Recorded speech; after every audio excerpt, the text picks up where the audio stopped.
I'm good, chilling. What's going on? I'm just getting my life together, preparing for the series finale of Game of Thrones tonight. I know.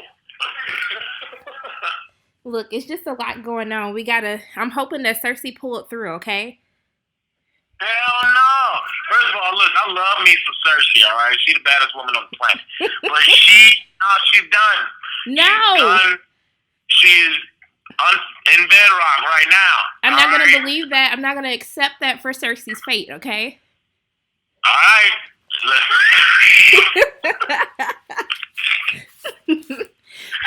So uh, I know you have a lot of stuff going on. So first and foremost, thank you so much for taking the time to speak with me today. I really appreciate it.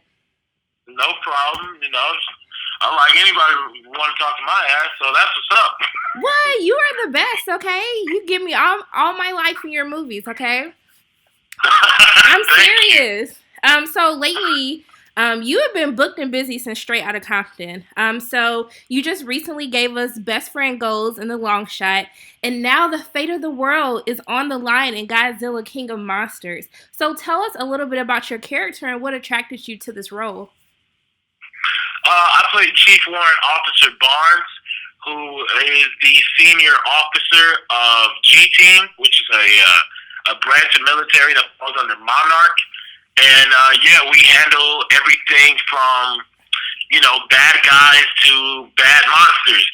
And yeah, it's a stressful ass job. And it's just when you find out that you get to audition for something like Godzilla. As an actor, you're always looking for the slam dunks. You're looking for the movies that you know are going to work no matter what. And I knew Godzilla would work. Like you're dying to be a part of that. And I've been a Godzilla fan since I was a kid.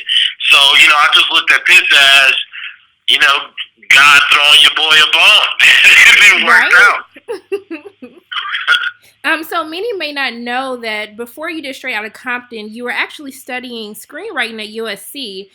So I wanted to ask, now that you've been exposed to this entertainment world through the lens of an actor, how has that changed your perspective as a screenwriter? Screenwriting really helped me as far as acting too, because it just gives you as a screenwriter, our job is to push the story along. You don't ever want to give details or have something not fit that doesn't push your story along. So in acting, when say it calls for some improv or you to do something on the fly, you're able to work within the world of your character while at the same time remembering that the goal is to always push the story along. So as far as that sense, it's helped. And for screenwriting, I know what an actor needs. I know what a juicy scene is now. I know what actors drool at, what they love to have. So, once you figure out the balance in making both pushing the story and keeping your artist happy, that's when you can make something really nice. So do you have like a passion project? Like, what is your dream screenplay that you would love to write, or maybe you're already working on something? I want to be the guy who gets video game movies right. I want to be a big name when it comes to adapting movies into video games. I want that to kind of be one of my callings. I want to be looked at as, if you want this to work, you should probably ask Shay.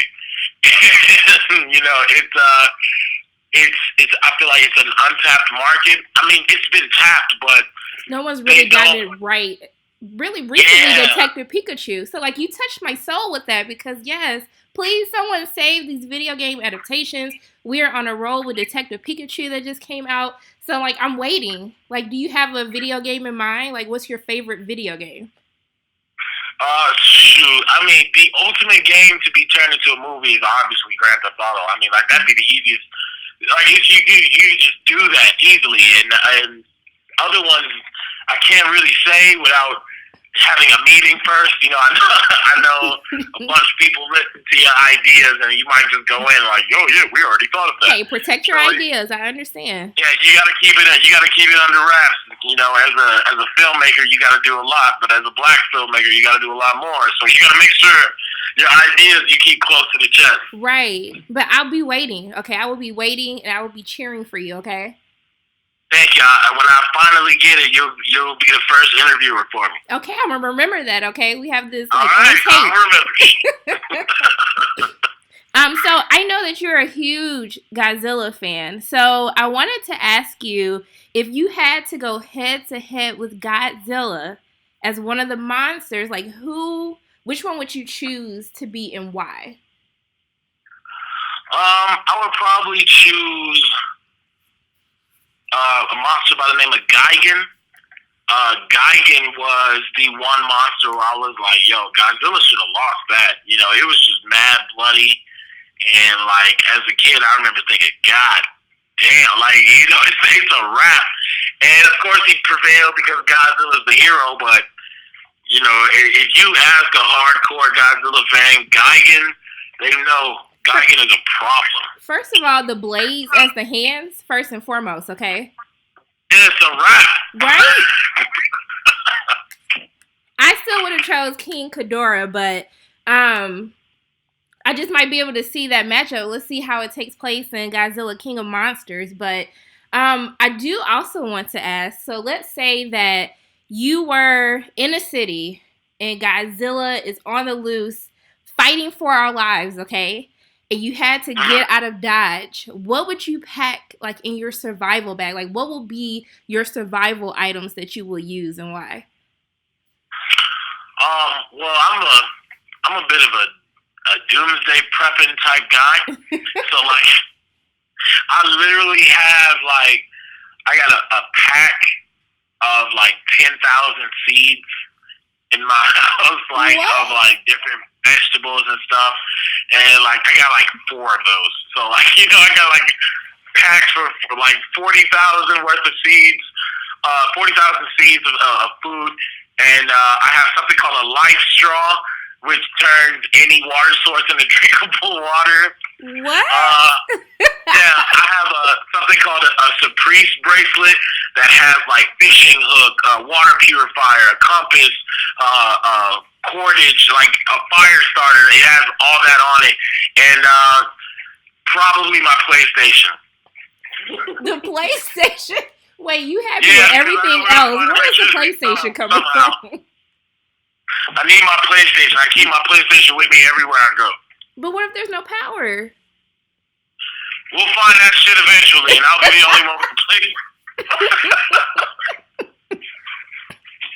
So what I want to know, as a fan of Godzilla, I feel as though I've watching the movies. We know that they kind of revamp, this universe. I truly feel like they never put any respect on Godzilla's name. They try to paint Godzilla to be a monster, when really he's just out here trying to mind his business and help us out along his way. So I wonder, do you have any feelings towards that? Can you tell my audience, like, do they do right by Godzilla in this film? Like, what are your thoughts on that? As a kid, I had a question earlier today. Somebody asked me, why does Godzilla always destroy cities? And my response was, because the cities are in the way. Right. It's not about him destroying the buildings. This just happens to be where the fight is. If they just fought around some mountains, there would be no cities crushed. But that's just how it is. And Godzilla only comes out of the water when another monster is getting out of line. Godzilla is everybody's dad. When somebody comes into his yard tripping, he makes sure he check them, and then when he's done, he always goes back into the water. If Godzilla was after us, he would have killed us years ago. So it has nothing to do with us. We can't do nothing to him. Godzilla, as far as King of the Monsters goes, this is the first U.S. American Godzilla that finally decided to pay homage to the original score, the original monsters, the original content, and you can't push a legacy forward. We will never be a part of the family of the Toho Kingdom if we don't respect where we came from. You don't know where you're going if you don't know where you came from. Okay. And so we have a bunch of original scores that we remastered and put in. Shout out to some legendary monsters, and it's something for the new fans and the old. So for the final question, and thank you so much for giving us a word on Godzilla today. But I want to ask, because your previous co-stars, Corey Hawkins and Jason Mitchell, they were in this kind of same universe with Kong Skull Island. So I know you can't give too many spoilers, but you think we'll ever see like a Godzilla versus Kong, or kind of like reunite the kind of universe that they've built so far? Anything like that you can tell us about? Yeah, I definitely, when I was filming Straight Outta Compton, they had got the parts for King Kong, and I remember being like, damn, how come I didn't get King Kong? Like, how did we get 2 out of 3 of Straight Outta Compton dudes and King Kong without me? And then later on in life, I got Godzilla. So part of me was like, hopefully we can have Straight Outta Compton 2 somehow in the Monsterverse. And then I finally watched Skull Island, and they in the 70s, and I was mad. I'm like, there's no way it can work now. So, there will be a Kong versus Godzilla, but yeah, Straight Outta Compton, that's a picture wrap on us in the Monsterverse. Hey, you can bring Godzilla and Kong to Compton. It's okay.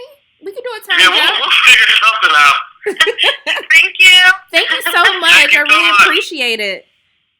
No problem. Have a good day. You too.